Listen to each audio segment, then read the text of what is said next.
संजय राऊत सध्या बोलतायत। किस प्रकार से मतदाता सूची में फ्रॉड हो रहा है और ये महाराष्ट्र पैटर्न नया बनाया है। तो मैंने भी कल कहा कि दिल्ली में भी महाराष्ट्र पैटर्न लागू किया है और महाराष्ट्र पैटर्न जैसा है वैसा ही दिल्ली में काम चल रहा था। चुनाव आयोग आंख बंद करके बैठा था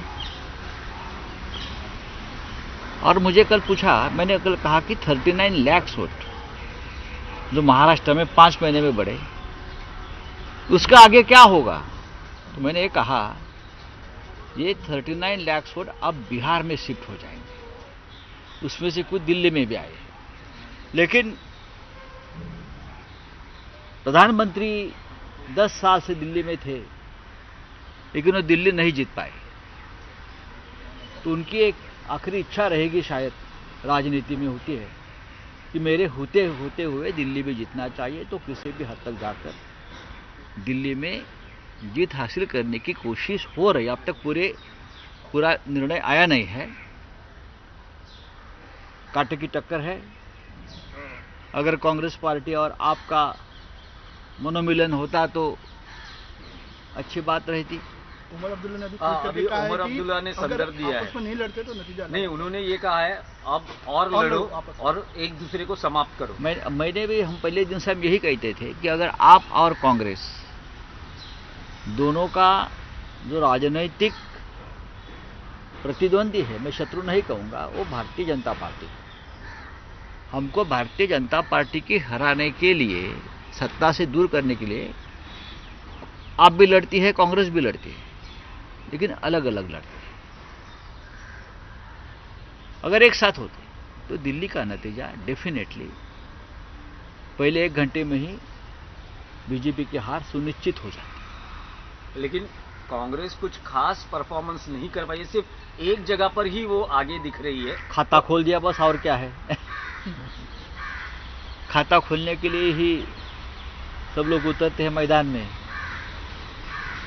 लेकिन उससे हमको सबक लेना चाहिए। सबसे पहले दिल्ली में 5 साल से केजरीवाल सरकार को कोई काम करने नहीं दिया। जो लेफ्टिनेंट गवर्नर है वो गुजरात से लाए, मिस्टर सक्सेना, आपको मालूम है। लेफ्टिनेंट गवर्नर के हाथ में पूरी ताकत, सभी प्रमुख नेताओं को भी जेल में डाल दिया। उसका भी ये नतीजा है। आप सभी प्रमुख नेताओं के ऊपर आपराधिक मामले दर्ज करेंगे, जेल में डालेंगे और चुनाव जीतेंगे। ये एक फॉर्मूला महाराष्ट्र में हुआ, अब दिल्ली में है, शायद अब बिहार का चुनाव है तो बिहार में भी यही करेंगे। राउत साहब, लेकिन जो आपके सब बड़े नेता है वो अभी मतगणना में सब पीछे दिखाई दे रहे हैं। वो केजरीवाल जी हो, आतिशी हो, सिसोदिया जी हो, ऐसे सब बड़े जो गद्दार नेता है वो पीछे दिख रहे हैं। महाराष्ट्र में क्या हो गया?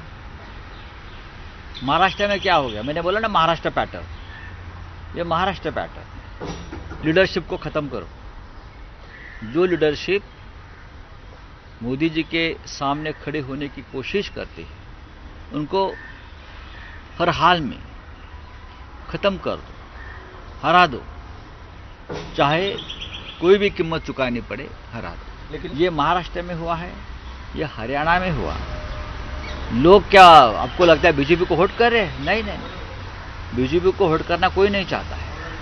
ये तो जबरदस्ती का वोटिंग है। लेकिन राउत साहब, कल देवेंद्र फडणवीस जी ने ये कहा था कि जो राहुल गांधी की प्रेस कॉन्फ्रेंस हुई, ये क्रॉस फायर है, दिल्ली के नतीजे क्या आने वाले हैं इनका उनको पता है, इसीलिए इस तरह का एक ढोंग रचा जा रहा है या एक नाटक हो रहा है। बात ऐसी है कि देवेंद्र जी ने महाराष्ट्र में देखना चाहिए। अभी तक वो राष्ट्रीय स्तर के नेता नहीं बने। राहुल गांधी जी देश के नेता है। कौन चुनाव जीतता है, कौन चुनाव हारता है, उससे नेतृत्व नहीं निर्माण होता।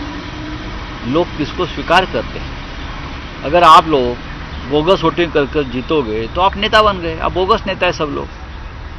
कल राहुल गांधी ने आंकड़े दिखाए ना, 39 लाख वोट 5 महीने में किस तरह से आपने मतदार सूची में डालकर ये चुनाव जीत लिया है।